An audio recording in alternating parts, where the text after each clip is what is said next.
Eu vou me sentar desse lado ou daquele.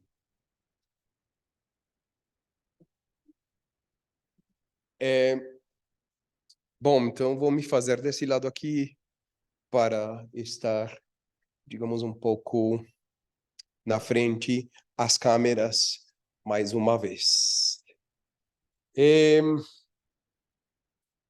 Não, mentira, tudo bem. Boa tarde para todas, todos, tanto o público presente como as pessoas que se ligaram hoje para, mais uma vez, encontrarmos com a maravilhosa língua portuguesa e aproveitar este espaço com a intenção de poder escutar outras vozes, outras pessoas que têm outros pensamentos, outros saberes, né? E desta vez contamos com a presença, através da internet, de um convidado internacional, que é o professor Denilson Lima Santos.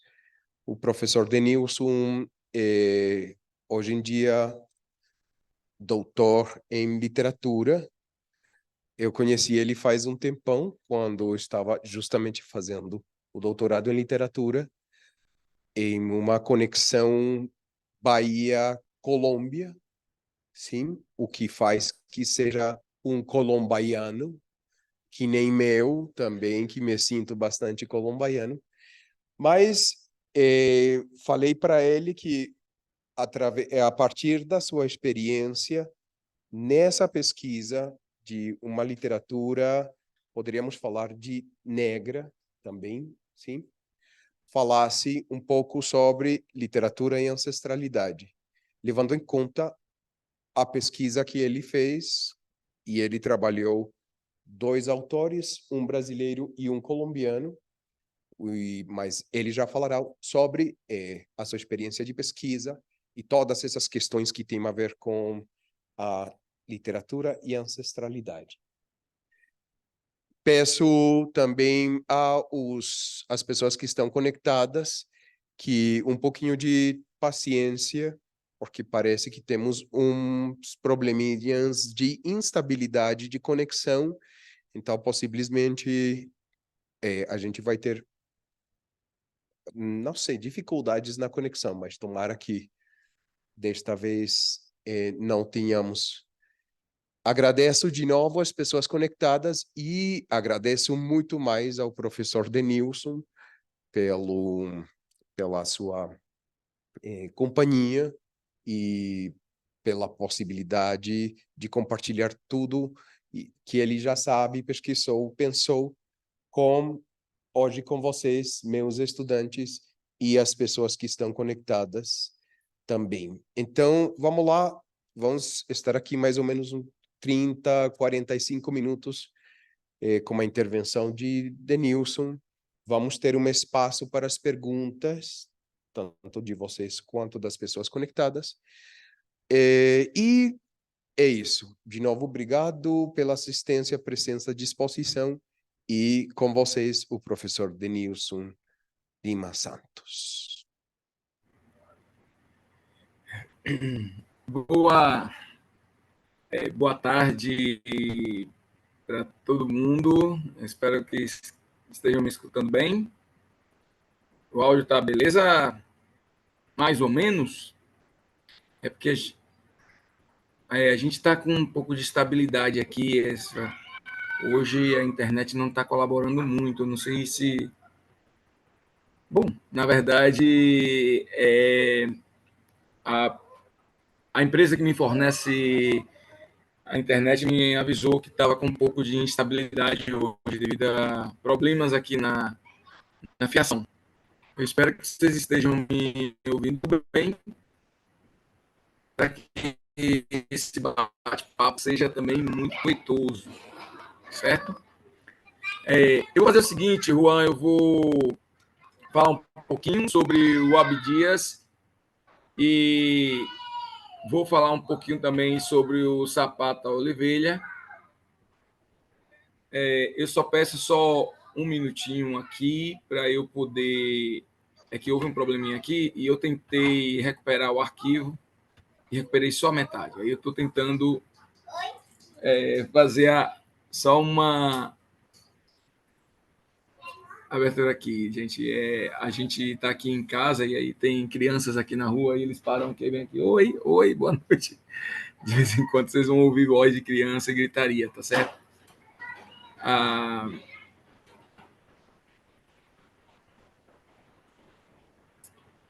Eu vou começar aqui com Abdias, e aí depois também eu falo sobre o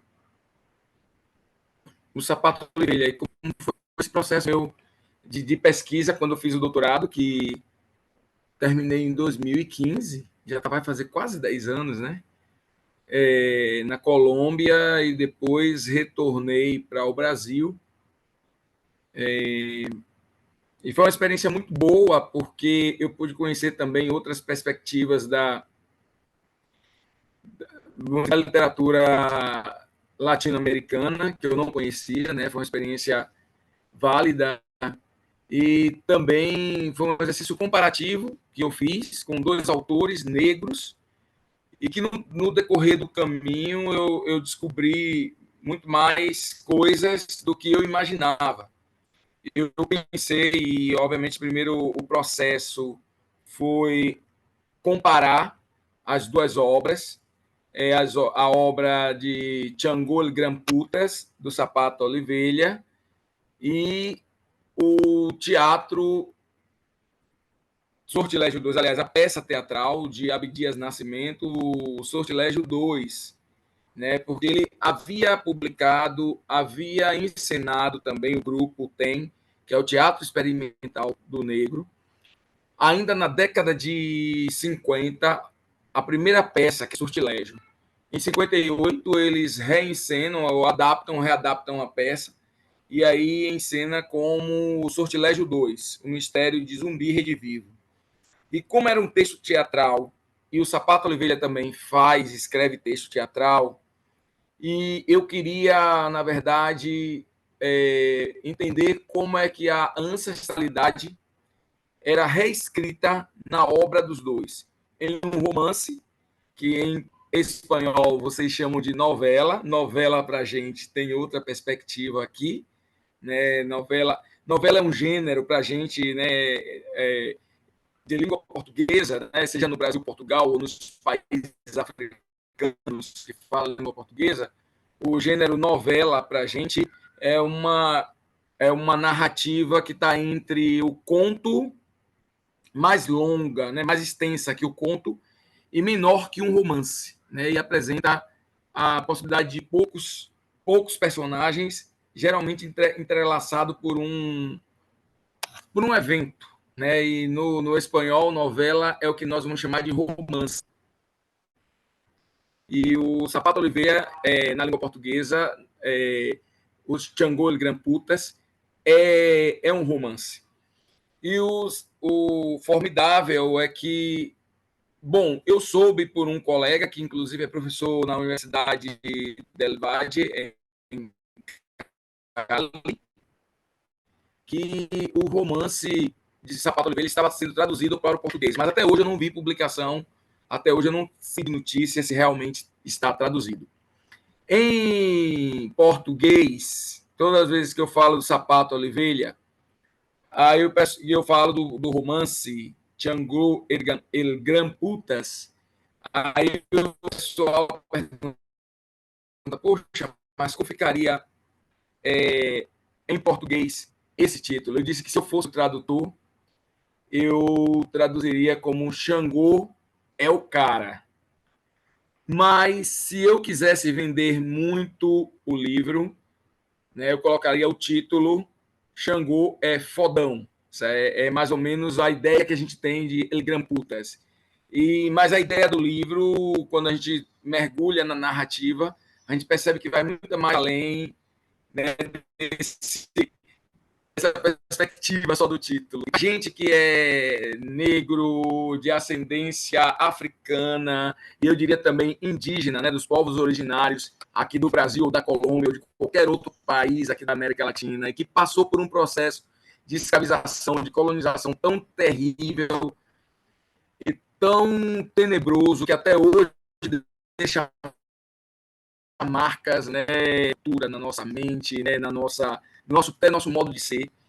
Então, o livro de Oliveira, na verdade, é uma tentativa de resgatar, e não digo resgatar, mas de não deixar no esquecimento a memória dos africanos e africanas que foram sequestrados e sequestradas em solo africano e trazido à força, cortado nos mais terríveis, sujos, imundos e tenebrosos tumbeiros, né? E o Zapata, e o Abdias vai fazer também a mesma coisa, a mesma perspectiva, só que dentro da peça teatral, certo? Eu queria só mostrar aqui para o Abdias, deixa eu ver se eu consigo conectar aqui. Tá bacana a gente também escutar. Tá dizendo que olha, Juan, tá me informando aqui que o anfitrião desabilitou o compartilhamento de tela do participante. Quem é o anfitrião, aí pode permitir que eu compartilhe a tela.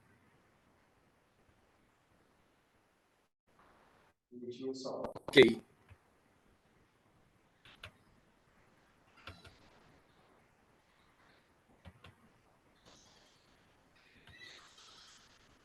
Pronto?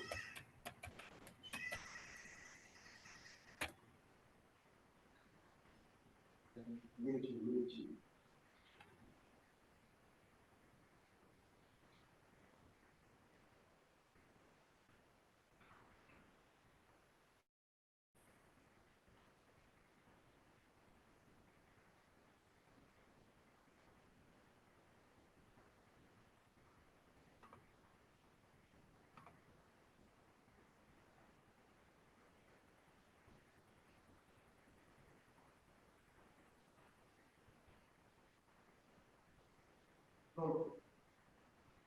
Já?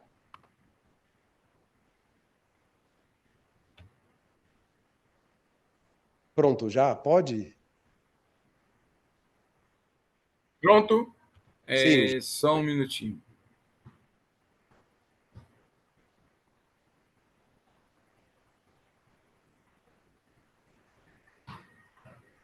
Pronto, já vou colocar aqui.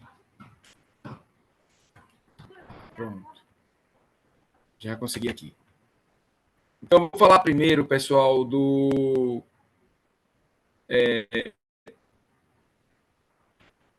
Abdias. Eu vou colocar aqui algumas. Deixa eu ver. Dá dando para ver aí? Eu acho que não, né? Tá? Tranquilo? Tá certo, a gente tá olhando, sim. Pronto, esse aqui é o Abdias. Eu vou falar do Abdias, eu vou fazer o seguinte: eu vou tentar. Eu estou falando muito mais pausado, porque eu sei que. Não sei qual é o nível de todos aí, Juan, mas eu sou professor também de português como língua estrangeira. E aí eu sei que se eu for falar no meu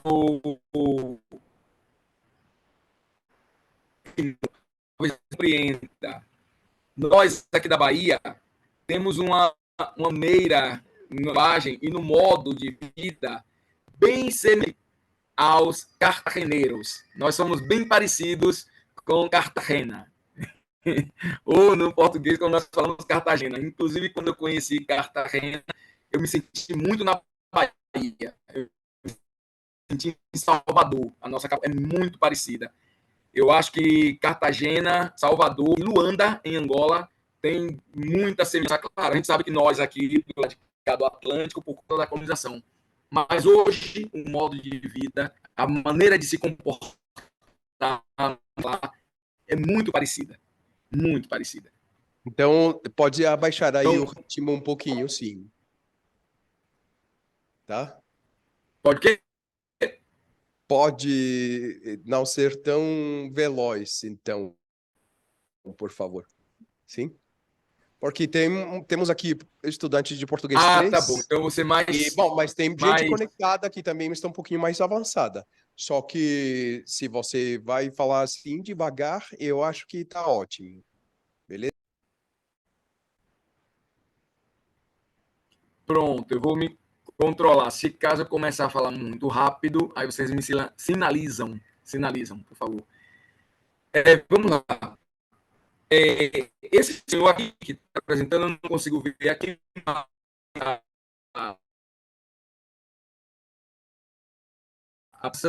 e Elbi Dias Nascimento, inclusive, ele faleceu em 2011, justamente o ano que eu cheguei na Colômbia.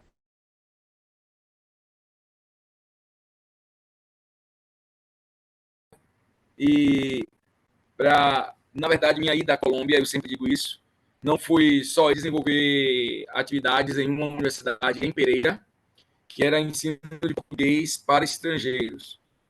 Ou ensino de cultura, na verdade, ensino de português como língua estrangeira, né? Porque na Colômbia o português é uma língua estrangeira, como o espanhol, o castelhano, que também é uma língua estrangeira.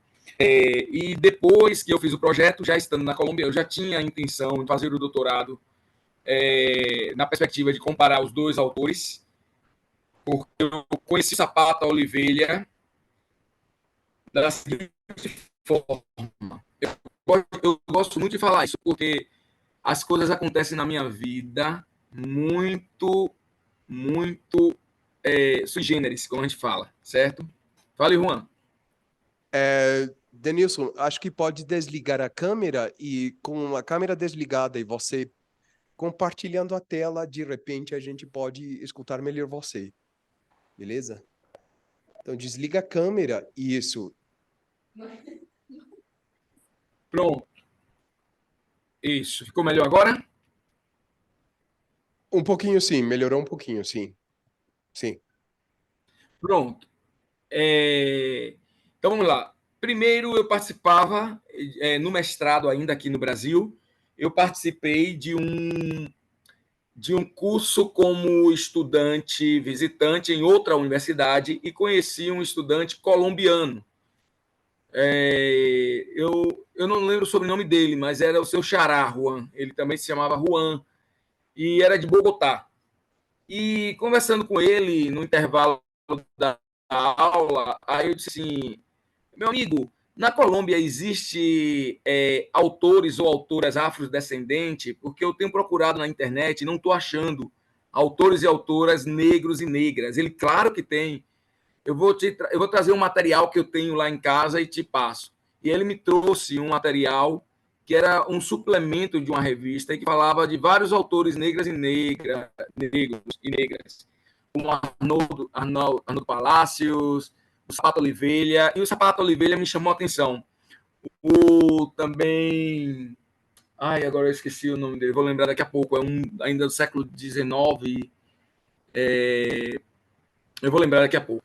Mas me chamou muita atenção o Sapata Oliveira, por conta da narrativa dos orixás. Eu, claro, além de ser professor, pesquisador, eu também sou sacerdote do culto ao orixá, né? Especificamente do culto tradicional ao orixá Exu. E me chamou muito a atenção o Sapata Oliveira. E aí eu comecei a estudar o Sapata Oliveira e comecei a pesquisar sobre a história dos negros na Colômbia e achei fascinante. E quando eu cheguei na Colômbia, ainda como professor para ensinar português e cultura brasileira, eu fui visitar a Embaixada do Brasil. A gente foi recepcionado pela Embaixada do Brasil. Uma colega minha, Ana, que ficou em Bogotá, na Universidade Javeriana, e eu ia para outra universidade em Pereira. Quando nós chegamos em Bogotá, aí tivemos a recepção na embaixada e conversando com o embaixador, que inclusive ontem ela me mandou um vídeo e aí eu descobri que ele hoje é embaixador na Palestina, né? E infelizmente tem acontecido toda aquela tragédia na Palestina e essa guerra descabida, né? E ele está lá hoje, o Alessandro. E então, na hora que ele me mostrou assim uma biblioteca e disse assim, olha, nós vamos distribuir esses livros aqui, porque são muitos livros, e vamos doar para as escolas, para quem queira. E aí, quando ele me mostrou, ele pegou justamente o exemplar, que era o exemplar de Xangô e Gran Putas. Eu disse, embaixador, se o senhor vai doar esse livro, eu gostaria de ficar com esse. Aí ele perguntou por quê. Eu falei, porque eu quero muito pesquisar esse autor e comparar com o Abdias Nascimento. E aí já nasceu meu projeto. Né? Então, meu projeto nasce nessa comparação e desses dois autores. Né? Daqui a pouco, obviamente, vocês conhecem muito mais o Sapato Oliveira. E eu trabalhei, na verdade, com os dois autores, a literatura e a escrita dos dois. Tanto é que eu falo de a escrita da ancestralidade, porque é um gênero teatral, né? Texto teatral, e um texto e um romance. E que eu diria que o romance do Sapato Oliveira é um romance histórico.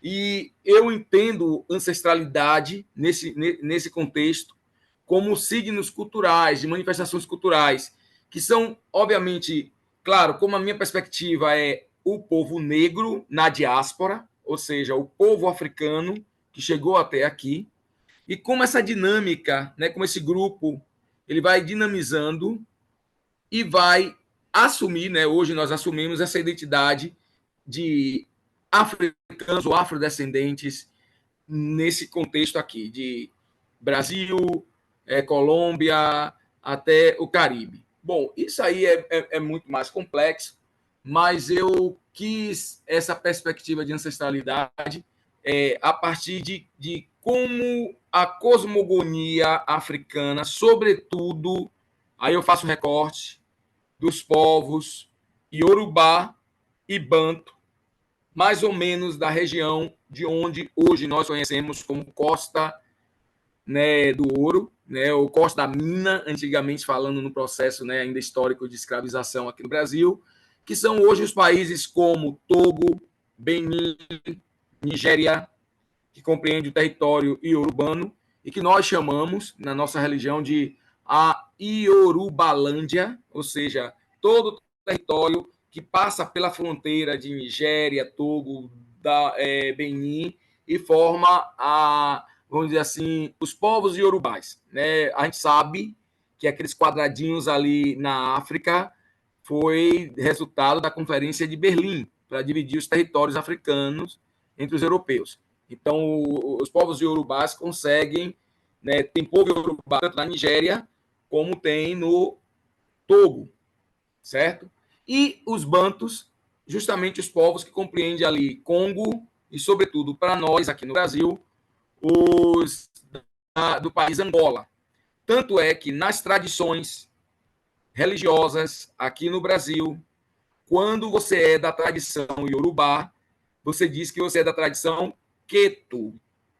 Quando você é da tradição Banto, você diz que é da tradição Angola. Então, Angola, aqui no Brasil, é uma das filiações religiosas de matriz africana. O Iorubá, aqui é conhecido como Queto ou Nagô. Inclusive, Nagô é o primeiro personagem no romance de Sapato Oliveira. É ele que chega no porto de Cartagena das Índias e que coloca a parte que eu mais gosto, que consegue colocar fogo em todos os navios ali aportados na primeira luta e resistência do povo negro na diáspora, porque houve muitas formas de resistência, né? Muitas formas de luta, né? Inclusive, eu digo aqui aos meus alunos que Colômbia deve ter um orgulho magnífico do ponto de vista da resistência negra na América Latina, porque em Colômbia resistiu e até hoje existe o que nós chamamos no Brasil de quilombo de San Basílio, certo? Foi o quilombo que deu certo. O nosso, infelizmente, foi atacado e dizimado pelos portugueses, que é o quilombo dos Palmares. Nós temos um personagem aqui no Brasil que aparece no romance do Sapato Oliveira. Ele reescreve esse personagem, que é o Zumbi dos Palmares, E vocês têm um personagem aí na Colômbia, histórico, que fundou o Quilombo de São Basílio, chamado Bencos Biorró. Então, Bencos Biorró é o correspondente no Brasil para o nosso Zumbi. Então, a história, né, essa narrativa ancestral, esse signo que eu busco, que eu tento entender entre Colômbia e Brasil, vai para além da escrita do romance, vai para além da escrita da peça teatral. E isso me chama muita atenção, porque é uma maneira de reescrever, obviamente, a cultura. Depois dos meus estudos, gente, depois do doutorado, e eu já penso numa perspectiva, obviamente, mais ampla, né? E tem um outro conceito, que é o de uma autora brasileira, chamada Leda Martins, que ela vai chamar de afrografias. Afro, de africano, né? E de afrodescendente, grafia, de escrita. Né? Então, o que seria a afrografia para a Leda Martins? É todos o corpus, todo corpus, aliás, corpus de conhecimento que o africano trouxe para a diáspora, sem ter um livro, sem ter uma biblioteca, sem ter um pedacinho de papel guardado no bolso.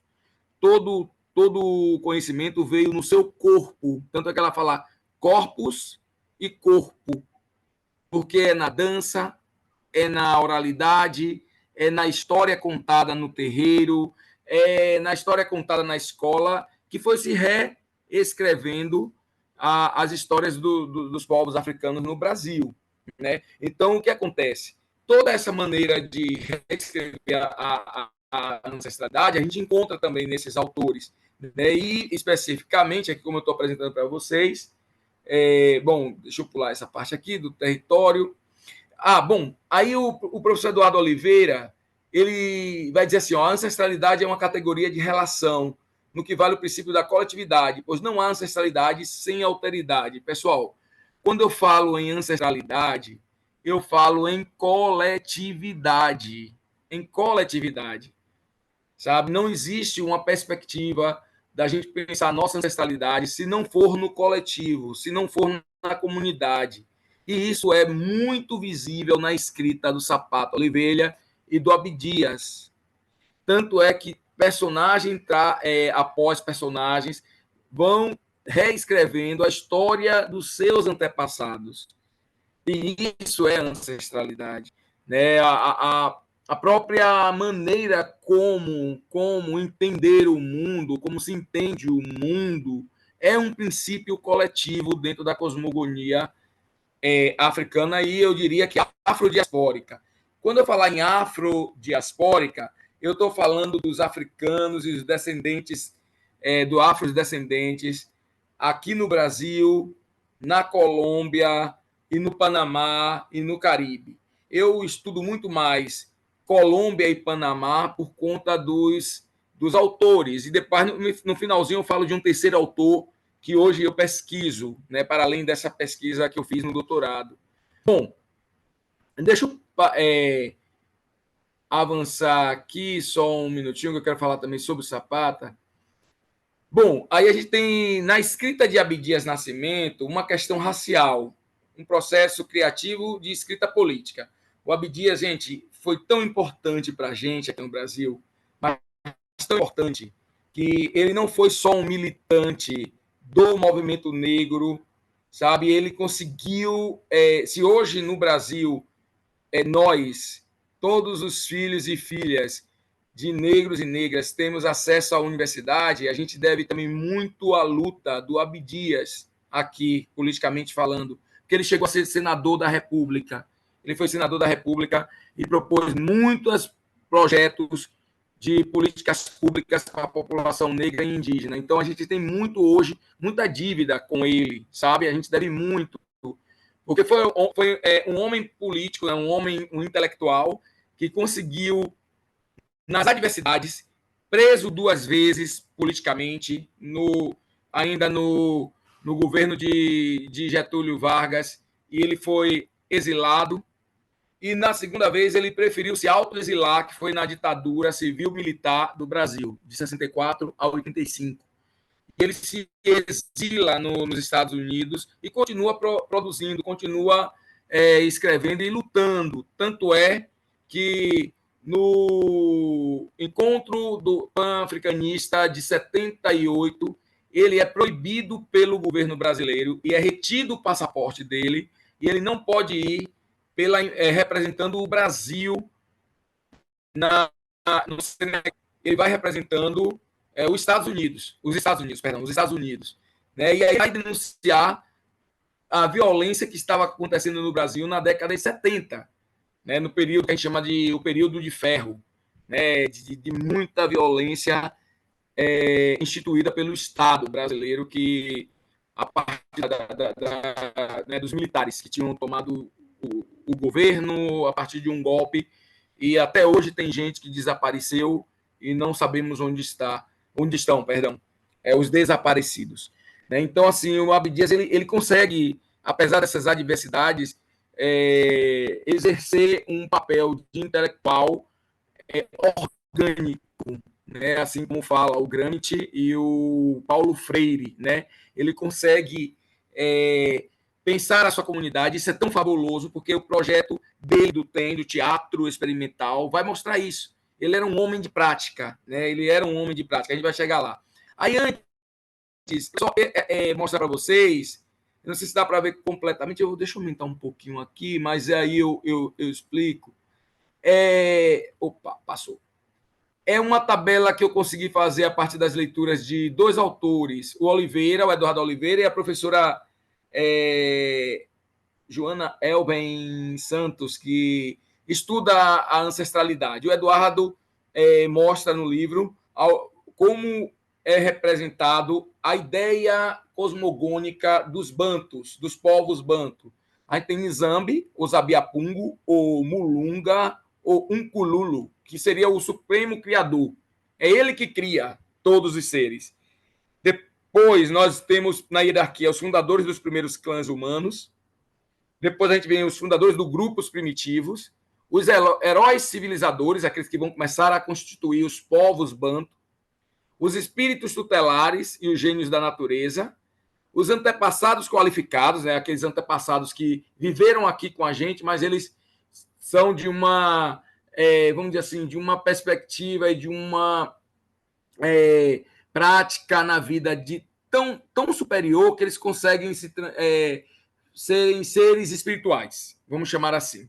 E os antepassados simples, como, por exemplo, minha avó, meu avô, e os humanos vivos, certo?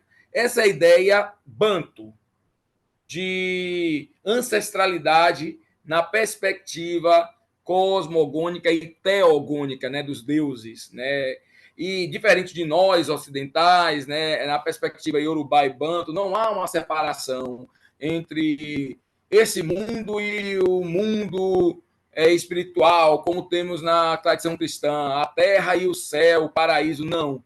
Na perspectiva tanto iorubá como banto, o Orum, né, o mundo espiritual é outra dimensão que não necessariamente seja em outro lugar, certo? Pode ser aqui também, onde nós estamos. O Ser Supremo, ou inacessível, para os iorubás, eles vão chamar de Olorum, Oludumaré, Obaorum, então Elodumaré. Aí ele cria os Irumalés, que são entidades divinas dos princípios da criação. Por exemplo, o ser, que a gente chama de orixá, mas na verdade ele é um Irumalé, Exu, é um dos primeiros a ser criado pelo inacessível, e na concepção iorubá, o Deus não nos escuta, não sabe da nossa existência, porque ele só criou os Irumulés, os orixás, e os orixás criaram a humanidade na cosmovisão iorubá. Depois dos Irumalés, nós temos os orixás, que são 400 à direita, e temos os Eborais, 200 à esquerda. Certo? São orixás. Aqui no Brasil, gente, diferente de Cuba, por exemplo, aqui no Brasil nós cultuamos, na tradição do candomblé, por exemplo, 16 orixás. Cuba tem muito mais que esses 16, certo? E na África e Urubana são mais de 4.000 orixás, orixás que a gente nunca ouviu falar aqui no Brasil e existe, sabe? Agora com o trânsito do culto a Orumilá e Ifá no Brasil, que não se, que veio se desenvolver de final de 90 para cá e que se desenvolveu em Cuba desde a época da escravização, né? No Brasil houve essa diferença. Eu acho que outro dia a gente pode marcar outro bate-papo sobre isso.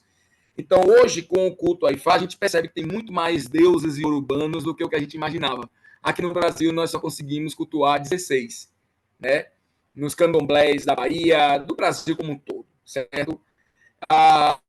Bom, aí depois disso vem os egunguns, que é o espírito dos mortos, o ancestral maior.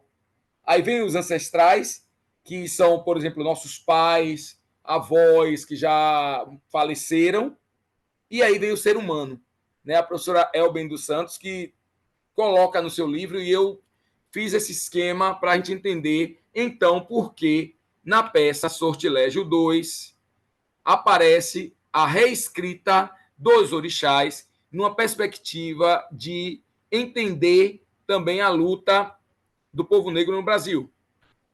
Aí a gente tem a peça teatral, que são alguns encenada em 57, e aí temos os personagens Filhas de Santo e a Lorixá, que é a sacerdotisa, ou Baba Lorixá, o sacerdote. Tem o doutor Emanuel, que é um negro que estuda e se torna um advogado, e Ifigênia, que é a primeira namorada dele, mas ele deixa a Ifigênia para casar com Margarida, que é a única personagem branca. E aí tem um conflito racial, porque Emanuel tenta casar com Margarida, perdão, para embranquecer. Margarida mata o filho dele, e isso torna um problema seríssimo, porque a partir daí ele também comete o crime contra a Margarida, foge e vai se esconder em um terreiro, até ser encontrado pela polícia. Só que a polícia não pega porque ele em um acesso vamos dizer assim, de grande êxtase, faz um sacrifício, né? Essa é a temática da peça, que choca o Brasil em 57. Gente, em 57, essa peça foi encenada no Teatro Municipal do Rio de Janeiro. A primeira vez que um grupo de teatro negro encena no Teatro Municipal do Rio de Janeiro. E foi enxovalhado pela crítica. A crítica detonou a peça. A crítica, nós lemos jornais da época, nossa, de uma cidade terrível, os críticos com o Abdias e o grupo. Só que o projeto do Abdias não para na peça Sortilégio. O projeto fantástico que ele cria é que ele dá aula de alfabetização para mulheres e homens que trabalhavam na construção civil, de domésticas, para poder aprender a ler e escrever, para ensinar os textos teatrais. Porque o grupo era um grupo de mulheres que eram empregadas domésticas e não sabiam ler e escrever. Então, para além da arte, ele também fornecia a educação, a alfabetização. Também cria um jornal que chama Quilombo, que vai divulgar, né, as produções do povo negro brasileiro e internacionalmente. A gente tem escritos, por exemplo, de vários autores e autoras afro-americanos, bem como outros autores que, diria, apoiavam a luta da emancipação do povo negro, tanto nos Estados Unidos como aqui, né, na América Latina. Autores como Sartre, tem autores como Alberto Camus, também escreve muito nesse jornal. O jornal tem cerca de 10 exemplares, ele é produzido entre 58 e 50, 58. São 10, não, peraí, perdão, me atrapalhei. É produzido a partir de 50 até 58 e chega aproximadamente 10 exemplares, pelo menos os que foi republicado pela viúva, né, do Abdias Nascimento, a professora Elisa Larquim, né? Então, o Abdias, ele tem esse projeto de teatro, de tanto ensinar, e aí temos, né, obviamente, como é que ele vai se apresentar nesse grande panteão, né, teogônico afro-brasileiro. Aí nós temos orixás, que é o Locum, Iemanjá, Xangô, que aparecem na peça. Temos os egunguns, né, os espíritos ancestrais. Aí a gente tem os fundadores do clã, que é Zumbi dos Palmares, que aparece na peça como referência. Tem o Emanuel, a mãe de Emanuel, perdão, que é um antepassado simples, porque ela aparece sempre falando com ele. E os seres vivos, que são Yalorixá, filhos de santo. Essa é a parte, como eu falei para vocês, do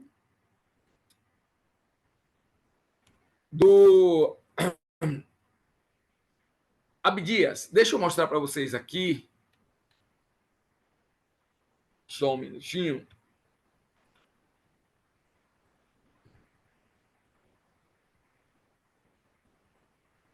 Já abro já rapidinho.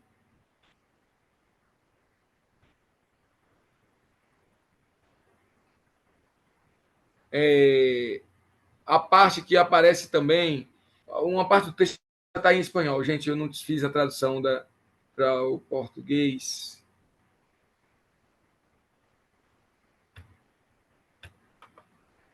Aí só para a gente comparar.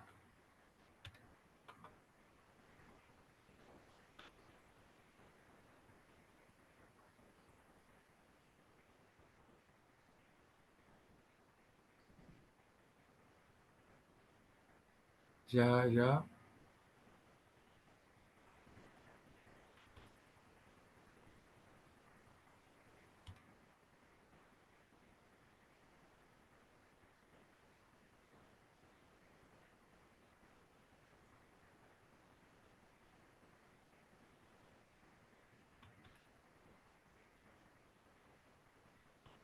Aqui, já apresento aqui para vocês.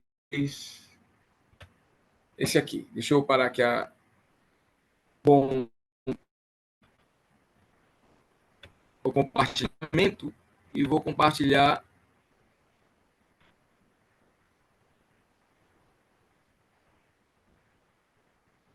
Pronto. Deixa eu ver se vai esse aí.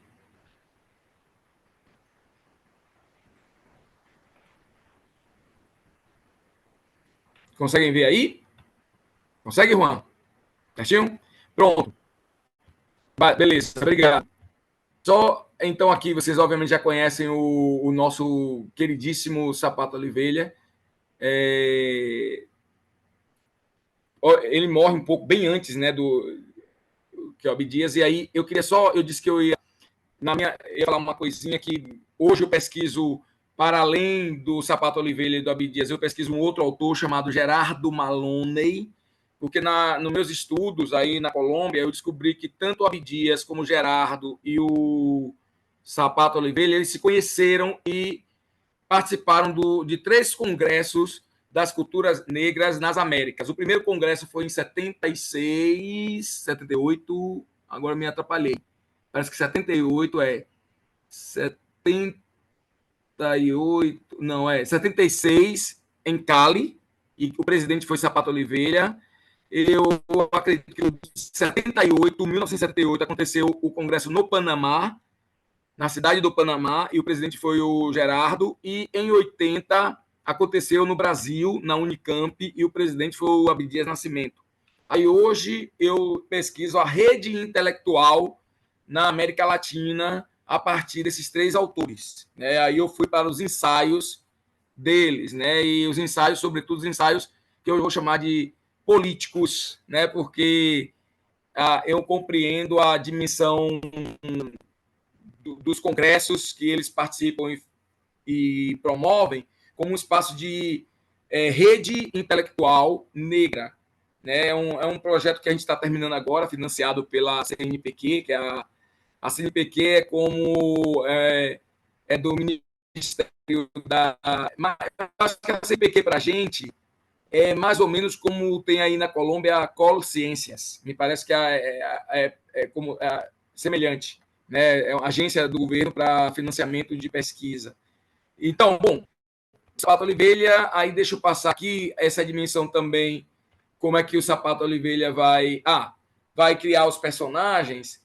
também, né, nessa perspectiva ancestral de recriação do mundo africano, da ideia dos deuses africanos e que lutam por seu povo. Aí ele vai na sua narrativa de Django e Gramputas, ao mesmo tempo que tem uma ancestralidade da África, ele vai chegar até no final do último capítulo do livro, falando sobre a luta dos direitos civis nos Estados Unidos.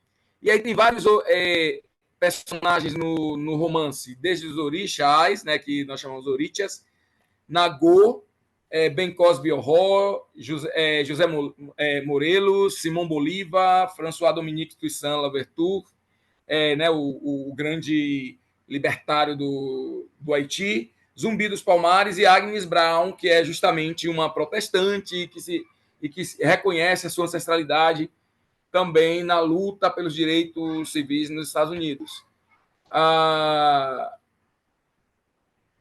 Deixa eu só mostrar aqui. Eu mostrei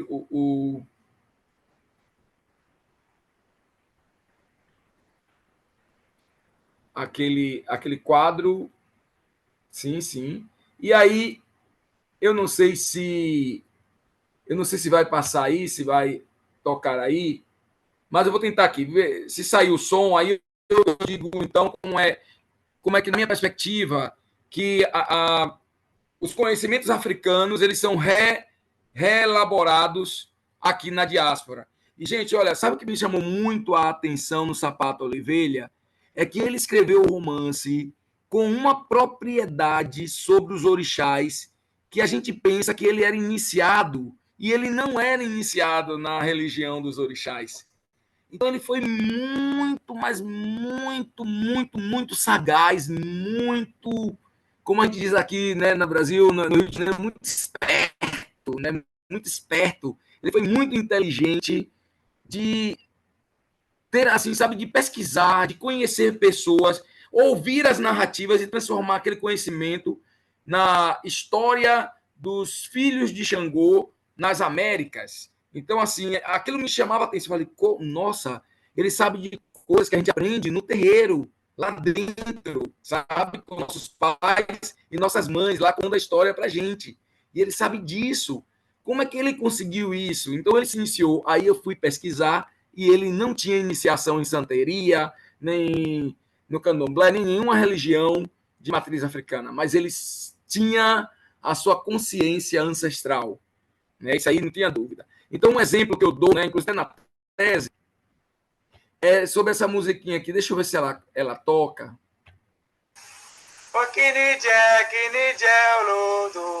Você sabe aí?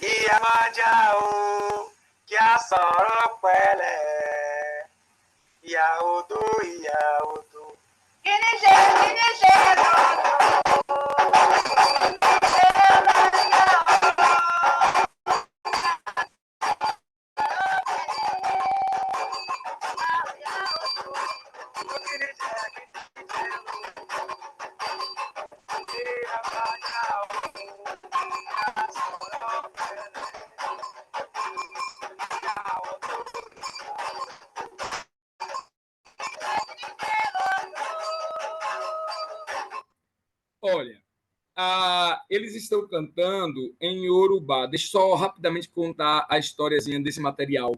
O Altair Oliveira é o autor desse material. Ele vai até a África, até a Nigéria, passa um tempo lá, pesquisa, e aí ele traz para o Brasil as músicas que nós cantamos e aprendemos oralmente, que nós temos o Yorubá aqui, que é o Yorubá, não é o mesmo Yorubá falado na África, é um Yorubá infiltrado pela língua portuguesa, até porque a língua portuguesa, assim como a língua espanhola, é mais morfológica, relação sintática do que tonal. O Yorubá é diferente, é tonal.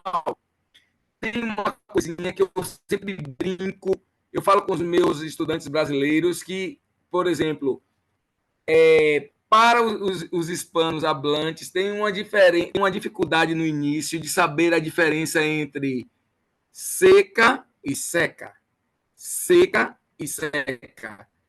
Uma é fechada e outra aberta, certo? Então eu digo assim, ó, Agora, aqui na Bahia, temos uma seca, ou seja, não chove. Está muito quente, não chove há mais de 3 meses. Eu perdi todo o milho que eu plantei lá na roça, porque não choveu. E aí morreu o milho, certo? Então, seca. Agora, eu lavei a roupa, coloquei no varal e a roupa seca. Ou seja, vai ficar totalmente sem água. Então, uma coisa é o substantivo seca, outra coisa é o adjetivo seca. Aí a gente tem essa dificuldade. Para nós brasileiros, temos muita dificuldade das palavras em Yorubá contemporâneo, porque é tom. Se você muda o tom, muda o significado. Então, o Altair foi até a África, regravou essas músicas em Yorubá e que nós cantamos nos terreiros, aqui nas casas de cultos, né, Brasil. Aí é Kenijé, Olodô, Iemanjá, O, Kiachorô, Puele, Iaodô, Iaodô. Que em português seria: quem é a dona dos rios? É Iemanjá. A quem nos dirigimos expressando simpatia? Mãe dos rios, mãe dos rios. Denilson, sim, aí. Bom, Iemanjá no Brasil é cultuada no mar, não é no rio. Se vocês quiserem vir ver um culto a Iemanjá na Bahia, venham no dia 2 de fevereiro.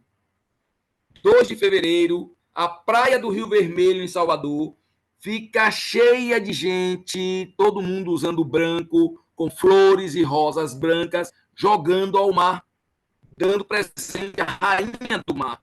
Só que na África, Iemanjá é cultuada no rio. Entendem?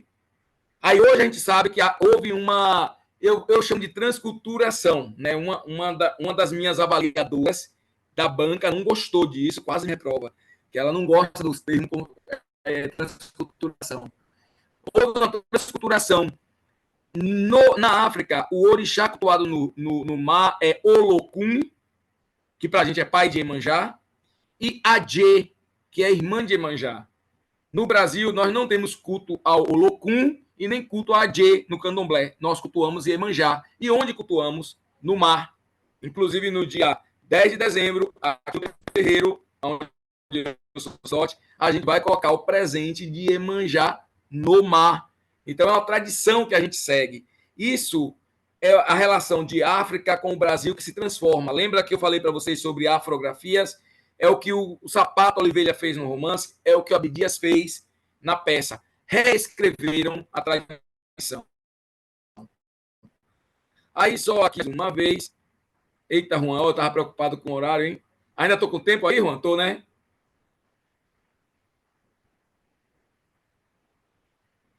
Espera aí que eu volto aqui para a tela. Deixa eu botar esse aqui. Ah, beleza. Agora, gente, essa aqui é uma releitura, ó. É uma releitura, ó. Depois com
aí, pessoal. Aí, esse grupo é o grupo Ofá, que é de uma casa muito tradicional aqui da Bahia, chamado Terreiro do Gantuá. É um dos terreiros mais antigos, uma casa de culto aos orixás mais antigas da Bahia. Aliás, ela nasce de outra casa, que é a Casa Branca, que é a primeira aqui na Bahia, e que é mãe de todas as casas de candomblé no Brasil, certo? Eu diria não só no Brasil, porque tem também casas de candomblé na Argentina, no Uruguai, e eu uma vez conversei com um pessoal em Bogotá que também eram iniciados no candomblé, e o sacerdote era do Brasil, e ia constantemente lá fazer as ritualísticas. Então, vamos lá. Nessa releitura aí, a gente vê o som do mar, violão, e aí depois da parte, né, do solo, entra os atabaques, que são os tambores, que são considerados como deuses também no candomblé, na religião, certo?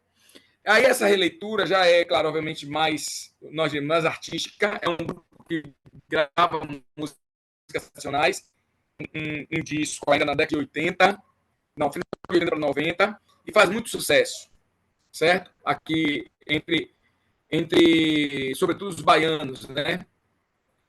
Na hora, já nas duas obras aqui, a gente tem aqui, ó. Primeiro, o Abdias vai falar ponto de Iemanjá, que vai fazer o seguinte: conchas, búzios, areia fina, palmeiras verdes da Campina, Rio Ogum, conchas na colina, morada bendita de Janaína. A gente tem aqui a relação do rio com Ogum, que é na África, e Janaína é a mãe da água, como é muito conhecida tanto pelos indígenas, como tem Iara, que é a mãe da água. Iara, para os indígenas brasileiros, corresponde um ser, vamos dizer assim, um ser mítico de Iemanjá para o povo africano e o povo afro-brasileiro. Então, Negra Sereia de Abeokuta, que é a cidade na Nigéria, que nós chamamos do estado de Ogum, onde é cultuada Iemanjá, e Odomim Odoiá. Odoiá é Odoiá e Iemanjá, significa a mãe dos rios, ou senhora dos rios. Odoiá, senhoras dos rios. E Iemanjá, o que significa a mãe cujos filhos são peixes. Que a representação de Iemanjá é a representação da sereia, da mãe, é do seio que farta a humanidade, né, que faz nascer o rio. Princesa de Ayucá, senhora das ondas, da ressaca do mar, abraça-me, beija, ao clarão do luar. Aí é uma música da peça de Abdias, né? Aí a gente tem aqui a partitura da música, e aí a gente tem no livro de Sapato Oliveira, quando ele vai falar sobre a prisão do Bencós, e aí ele vai rezar e vai cantar em Yorubá. Yama Echelobi Chango, Yama Echelobi Chango, Bobo Araye Urikele, Yama Echelobi Chango. Então, é um canto a Xangô, né, um canto a Ori, ou a cabeça, né, tradição Yorubá, o culto ao nosso Deus pessoal, que é a nossa cabeça, o nosso Ori, é muito forte. Então, é uma saudação a Xangô, né, pedindo a proteção de Xangô sobre a pessoa. Né? Então, essa é o Sapato Oliveira, novamente, assim como Abdias, resgata esse conhecimento ancestral e traz para a sua literatura. Então, isso é o que eu vou chamar de reescrita ou escrita da ancestralidade nas obras literárias. Aí, bom, o que me chamou a atenção depois desses estudos que eu fiz é que eles vão, para além da escrita e do romance da peça teatral, eles vão, né, como eu já citei antes, vão formar um grupo de intelectuais que vão promover congressos da cultura negra nas Américas, né? E aí, nesses congressos, terão várias pautas, são várias pautas discutidas entre cultura africana, afro-brasileira, direito à educação, direito à saúde, né, que eles vão cobrar dos países,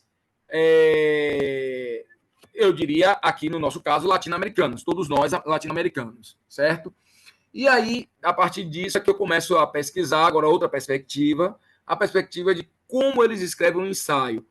No caso do Gerardo Maloney, a gente encontra muitos ensaios sociológicos, porque o Gerardo é um sociólogo, enquanto o Zapata Oliveira era médico e também antropólogo, eu poderia dizer, né? Juan, que é um antropólogo também, e os Abdias, economista e também sociólogo, né? Além de militante político, né? Aqui. E ex-senador da República, né, do Brasil. Então, são figuras que foram extremamente importantes para a história, né, para a escrita do povo negro, gente, da Colômbia, Panamá, do Brasil, né, da nossa América Latina, ou como diz o José Martí, de Nuestra América, sobretudo no final da década de 70 até, eu chamo o final de 80. Eu faço esse recorte temporal, eu sei que isso é mania de historiador, né? Deixa eu parar aqui a apresentação, a câmera. Eu sei que isso é mania de historiador, e às vezes eu tenho sempre que reforçar e dizer para o pessoal que eu não sou historiador, que eu sou da área de literatura. Não me considero um escritor, mas eu sou professor de literatura, então sou pesquisador de literatura. Mas eu faço esse recorte da final de 70, da década de 70 até 80, que é justamente quando o Sapato Oliveira vai publicar as revistas, né, 60 até, se não me engano, 85, as revistas Letras Nacionais, né, em Colômbia. O Abdias cria o jornal O Quilombo, e depois a revista TOT, né? Durante o período do Senado dele, ele cria a revista TOT, que é uma homenagem a Tot, né? O deus da escrita, né? Egípcio. Né? Eu pronuncio Tot, mas é Tot. Não sei como é em espanhol, mas eu pronuncio Tot. Lembrando que sempre as consoantes no português a gente coloca uma vogal, certo? Então, Bob, a gente vai falar Bob e por aí vai. E o Maloney vai criar a revista Panamenha de Sociologia. Então, eu vou chamar esses veículos da divulgação e circulação das ideias intelectuais. Né? Que aí é outra pegada que a gente faz. Né? A gente hoje está aqui nessa perspectiva, e é muito bom porque a universidade onde eu trabalho, deixa eu ver, eu falei para o Juan que eu ia ficar devendo a foto da universidade, mas deixa eu ver se eu boto aqui na tela. A gente está na universidade agora como professor. Eu cheguei lá em 2017, desde 2017 estou lá. E deixa eu desligar a câmera, colocar a página da internet. Onde está? Guia Chrome. Aqui.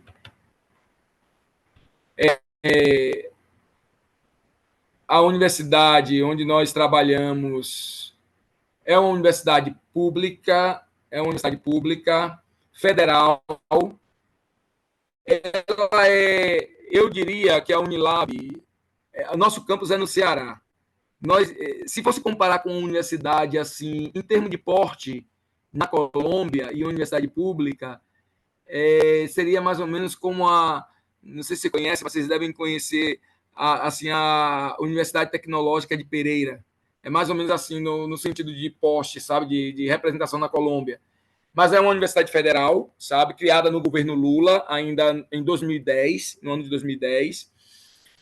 Conseguimos, graças aos orixás, passar o governo tenebroso do inominável, e como a gente fala no Brasil, o coiso, o Bolsonaro, graças aos orixás que passamos ileso, porque nós tínhamos muito receio de que ele fechasse a universidade, e não seria surpresa, porque era proposta deles mesmo, né?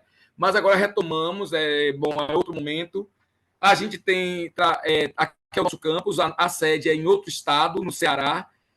Eu diria, gente, eu diria que era como mais ou menos assim, é como, deixa eu tentar, porque na Colômbia eu dizia assim, é perto. Aí vocês dizem, não, é longe, mas para a gente é perto. Eu diria, para vocês terem uma dimensão, eu diria que como se eu trabalhasse em Cartagena e a reitoria fosse em Bogotá. Entende? O campus é distante, muito distante da sede. E nós trabalhamos nesse campus aqui, que é o campus dos Malês, na cidade de São Francisco do Conde. Esse campus aqui, a foto dos meninos, né, africanos, as meninas africanas. O nosso público, nós temos os brasileiros e africanos, né, os internacionais, sobretudo dos países PALOPs, países de língua oficial portuguesa, que são Cabo Verde, Guiné-Bissau, Angola, Moçambique, na África, e quem mais? São Tomé e Príncipe, como é que eu poderia esquecer? São Tomé e Príncipe. E, além disso, nós temos um estudante timorense, do Timor-Leste, que o Timor-Leste também é um PALOP, país de língua oficial portuguesa. Então, nós temos um timorense. Aí, e temos brasileiros também, brasileiras, obviamente. E aqui tem os cursos. Nós temos esses cursos aqui de graduação e temos um mestrado em literatura, que eu ainda estou. Eu cheguei agora, bacharelado em Humanidades, Letras e Língua Portuguesa, é onde eu trabalho, o curso que eu ministro aula, bacharelado em Relações Internacionais, licenciatura em Ciências Sociais, História e Pedagogia. Temos graduação à distância e também o mestrado em Estudos da Linguagem no contexto lusófono, África e Brasil. Ainda não temos o sistema. Nosso mestrado é muito novo, Juan, é muito novo. Então, quem sabe daqui a um tempo, quando a gente tiver a avaliação do MEC, que é o Ministério de Educação, e a gente ganhar mais bolsa, eu vou propor, né, convênios para que venha também estudantes da América Hispânica ou da nossa América Latina fazer o mestrado aqui também. Né? A gente pode ter essa possibilidade. É um caminho ainda um pouco mais longo, porque a gente precisa da primeira avaliação e de mais bolsas e criar um programa, né, um convênio para isso. Mas é uma possibilidade. Né? De qualquer maneira, em termos de epistemológico de pesquisa, é um bom lugar. Quem estuda aí, se alguém estuda a população negra, cultura negra,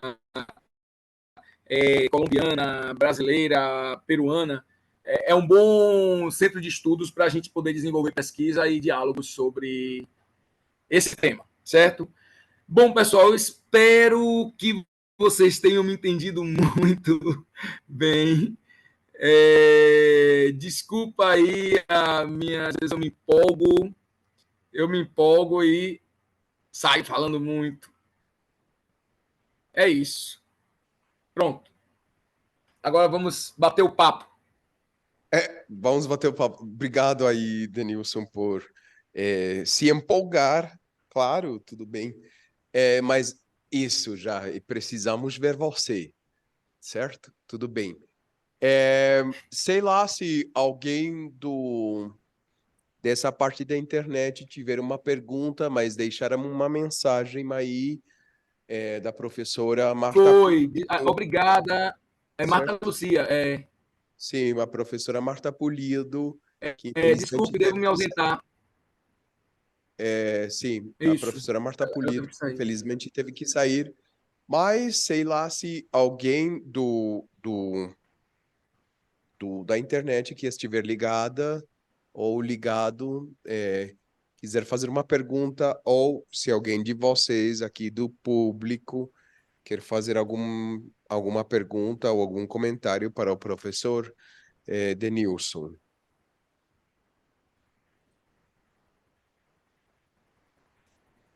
Uma pergunta, sim. Jaiber sempre vai salvar a pátria, gente. Oi, Oi. minha pergunta é a seguinte: de onde nasce o desejo de estudar a espiritualidade e a literatura? Para você, por que você escolheu isso? Boa pergunta. Como é seu nome? Como você se chama? Jaiber. Jaime. Jaime. Em português é Jaime. Não. Jaime, é boa essa pergunta. Jaiber. J-A-I-B-E-R. Jaiber. Sim. Jaibe. Desculpa. Jaibe. No Brasil, vamos chamar de Jaibe. Jaibe. Então, vamos, Jaibe. Nasceu assim. Eu estava pesquisando quando eu era estudante de graduação, talvez como vocês assim. Tinha um professor meu de teoria da literatura, que eu sempre gostei de teoria da literatura. É a parte dos estudos literários que eu mais gosto, embora eu pesquise no campo da literatura comparada, né? Vamos chamar assim, que eu comparei Brasil e Colômbia, né? E agora Brasil, Colômbia e Panamá. mas eu gosto muito de teoria literária. E aí eu comecei a estudar um crítico literário chamado aqui no Brasil, conhecido como Afrânio Coutinho. Ele é o responsável no Brasil por trazer na crítica literária o New Criticism, né, que é uma escola americana. E aí eu comecei a pesquisá-lo. Um dia eu estava abrindo o jornal e aí me deparei com uma notícia assim, ó, polícia invade terreiro e prende pai de santo e filhos de santo em 1930. Aí eu disse, uau, como assim? A polícia invadiu os terreiros? Sim, em 30. O departamento de costumes, né? Até hoje, um dia desse, uma cadeira muito conhecida de um pai de santo chamado Jubiabá, que é personagem em um livro de Jorge Amado, e é título de um livro de Jorge Amado, chamado Jubiabá, estava no Museu Histórico e Geográfico da Bahia e foi devolvido ao terreiro, porque a polícia prendeu ainda na década de 40 ou de 30, sabe? Prendeu todos os bens do terreiro. Era proibido praticar a religião afro-brasileira no Brasil na década de 30. Só depois que Jorge Amado se torna deputado federal e aí propõe a lei de livre culto. Aí o presidente da época, Getúlio Vargas, assina a lei e aí sim os adeptos da religião africana conseguem cultuar os seus deuses. Até então era proibido. Então, Jaime, eu fiquei interessado por isso e comecei a pesquisar um autor brasileiro aqui do sertão, do Nordeste, que na década de 30 escrevia e publicava no jornal versos sobre o candomblé. E eu dizia, peraí, como é que ele pode, nesse jornal, escrever sobre candomblé quando a polícia está prendendo as pessoas? Aí eu descobri que ele era afilhado da família do prefeito da cidade. Sabem o que é prefeito, não sabe? Prefeito aí em Espanha, vocês chamam de alcalde. Alcalde. Sim, o prefeito. E aí o jornal era da família do prefeito, então ele podia publicar que ele não ia ser preso. E ele era negro e adepto do candomblé. Ele escreve sobre os candomblés de Feira de Santana. Eu moro na cidade de Feira de Santana, gente. Feira de Santana é a esquina do mundo, sabe? Aqui é a esquina do mundo, é a grande metrópole da Bahia. É a segunda maior cidade da Bahia e eu vou dizer como ela é maior. Vocês vão dizer, ai, não, é pequena. Tem 600 mil habitantes. Então é a segunda maior cidade da Bahia e ninguém no Brasil, de carro, vai do sul até o norte se não passar por Feira de Santana. Para vir para o Nordeste, de carro você tem que passar por Feira de Santana. Então a gente chama que Feira de Santana é a esquina do mundo. E é uma cidade que é no portal do sertão, do semiárido, né? Aqui não chove tanto como chove em Salvador, como chove, por exemplo, em Pereira. Eu dizia, né, para o meu sobrinho, gente, todo dia, meio-dia, chovia em Pereira. Todo dia. Eu falei, nossa, quanta chuva, como eu queria essa chuva lá no meu sertão, lá no interior da Bahia, que passa uma seca terrível. Né? É um clima muito seco aqui. Então, aqui é o portal. Aqui a gente já está entre o Agreste, né, o litoral, próximo da praia, mas nós estamos distante da praia cerca de 1h10, mas para a gente é longe, né? Na hora da chuva, a chuva não cai muito aqui. Então, assim, ele escrevia nessa cidade, Jaime, e me interessou. Aí eu comecei a pesquisar esse autor que falava sobre candomblé, sobre espiritualidade. Também, claro, teve uma questão pessoal, porque eu, diferente de muita gente aqui no Brasil, eu era protestante. Eu fui criado em um lar protestante. Eu era da Igreja Batista. E aí eu saí da Igreja Batista e aí me converti no candomblé. E eu não sei como essa relação de intolerância religiosa na Colômbia eu não via, pelo menos eu não via nenhuma relação de intolerância, porque eu quase não conhecia, por exemplo, o pessoal da santeria. Quem eu conheci da santeria em Bogotá tinha relação com Cuba, porque viajou para Cuba, se iniciou em Cuba. Mas aqui no Brasil, o pessoal protestante é muito cruel com a gente que é do candomblé, sabe? De racismo, de preconceito, de até ter grupos que invadem os terreiros e as casas e quebram os nossos materiais, os nossos utensílios que usamos para cultuar os orixás. Então, assim, eu fiz o caminho inverso. Eu saí da igreja protestante e fui para o candomblé. Geralmente é o contrário, as pessoas saem do candomblé e vai para a igreja. Então eu digo, viu, Jaibe, que na verdade o Xangô que me salvou. Então ele que me fez pesquisar. Então isso me interessou como pessoa. Eu disse assim, ó, rapaz, eu sou negro, eu sou baiano, e aí eu vi um livro que agora peraí que eu já pego para vocês.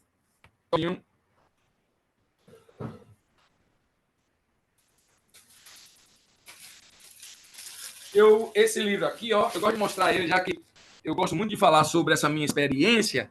Esse livro aqui, ó, não sei se tem tradução em espanhol, nunca ouvi falar. Opa, pronto, já tá vendo? Tá, cabeça para baixo. Chama assim, ó, deixa eu ver, vou para cá. Orixás de RPG. Esse não tá, hein? Não tem não, né? Aí esse livro, ele é um francês que vem para a Bahia. Infelizmente é dificílimo conseguir esse maravilhoso livro Diverger aqui na Colômbia e acho que não tem tradução, mas é isso. Isso. Aí, quando eu peguei na biblioteca da universidade, eu fazia letras na época, isso em 99, 2000, no ano 2000. Aí eu fui na biblioteca da universidade onde estudei aqui, a estadual, e aí retirei esse livro da biblioteca e li, né? Aí abri assim, Pierre Berger, ele é um francês que vem para a Bahia na década de 30 pesquisar os candomblés da Bahia e da África, ele compara. Aí eu disse assim, rapaz, eu sou negro, baiano, e o cara vem da França para estudar minha cultura, e eu não conheço a minha cultura? Não, tem alguma coisa errada. Mas sabe por que eu não conhecia a minha cultura? Porque minha mãe me ensinou o tempo todo em casa que orixá, que coisa de candomblé era do demônio. Se eu entrasse lá, eu ia ver o diabo. Pessoal, eu comecei a frequentar a religião do candomblé em 2004. Até hoje, 2023, mais o que? 21 anos, né? Não é isso? 21 anos? Eu estou errado na conta? Até hoje, não, 21 anos não. Né, 24, 24, é isso mesmo. Até hoje eu estou procurando o demônio e não acho. Agora na igreja, muitas vezes estava sentado assim e aparecia o demônio lá, né, falando de coisa, o pessoal rezando. Agora no candomblé já vi o demônio. Nunca vi, nunca vi. Sabe? Agora na igreja já vi algumas vezes. Algumas vezes já vi. Entendeu? Até porque a ideia de demônio é cristã. Demônio está na igreja, não no candomblé. No candomblé não existe demônio. Nunca vocês vão ver demônio no candomblé, porque não existe. Pra gente não existe esse ser. Entendeu? Então, assim, aí isso me chamou a atenção. Né? E aí eu comecei a pesquisar. Aí eu comecei, como os orixás são reescritos na América Latina. E me interessa muito, né? Me interessa muito. Eu tenho um projeto de vida, né? Antes de eu morrer, eu quero conhecer Cuba para poder entender como é a relação com a santeria. Que eu conheço só de leitura, só de pesquisa, sabe? Só de conversar com amigos. Eu nunca vi em loco, né? Como eu também não conheci aí, não fui à cidade, mas conheci muitos amigos e amigas de Chocó e eles falam muito da festa de Sampaio. E quando eles me mostravam os vídeos na festa de Sampaio, eu dizia, nossa, é igual a lavagem do Bonfim pra gente, é igualzinho. É uma festa católica, mas de uma cor, né, eu dizia assim, afro-indígena, muito presente, né, sabe? Tem essa relação. Então, isso me chama muito a atenção. Então, isso me levou a pesquisar a cultura negra nas Américas. Assim nasceu, né, a vontade de pesquisar.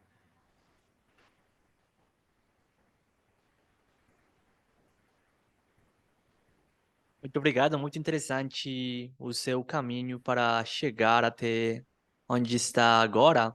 Eu tenho uma pergunta pequena. Pequena. É, você conhece, Pequena. você conhece de alguém mais no seu país com um caminho similar, ao que você atravessou? Sim, conheço já, mas alguns estão na universidade, outros não. Mas muitos, assim, muitos, eu conheço muitos. É, eu posso, por exemplo, falar de um amigo que ele também pesquisa também as religiões de matriz africana, mas ele é antropólogo. Também teve um caminho semelhante. Ele era protestante e depois mas ele entrou para a religião bem depois, inclusive bem depois da pesquisa, né? Foi um pouco diferente de mim. Eu entrei antes, né, da pesquisa, né? E conheço pessoas que não estão na universidade, mas que tiveram caminhos semelhantes, né? A gente chama de inverso, né? Foi a caminhada inversa.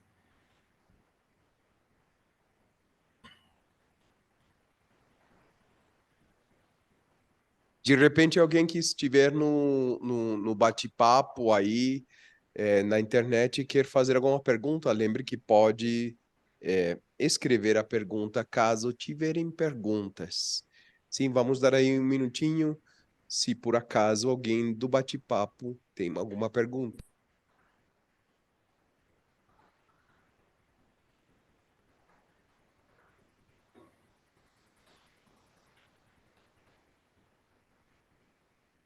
Bom, Denilson, parece que... Ah, bom, alguém... Não, ninguém me está escrevendo. Eu vou me fazer aqui como para fazer o fechamento.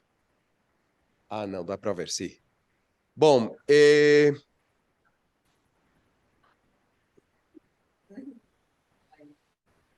aí, não, tudo bem.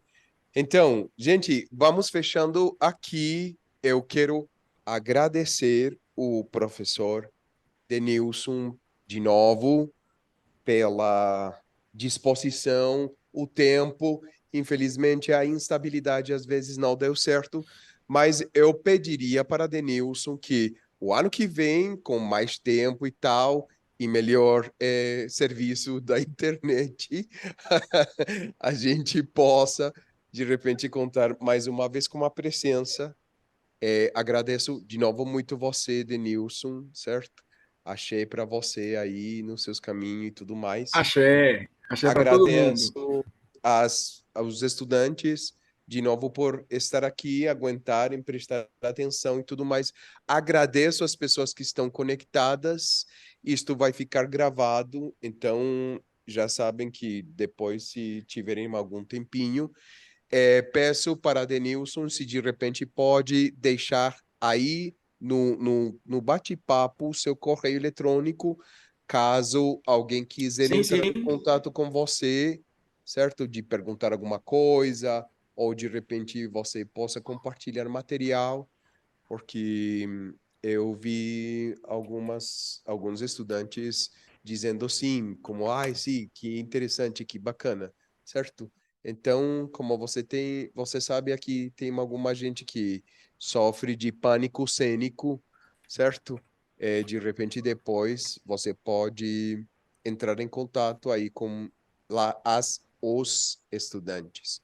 De novo, agradeço muito, Denilson, de fato, muito obrigado e a gente continua Um em contato, prazer.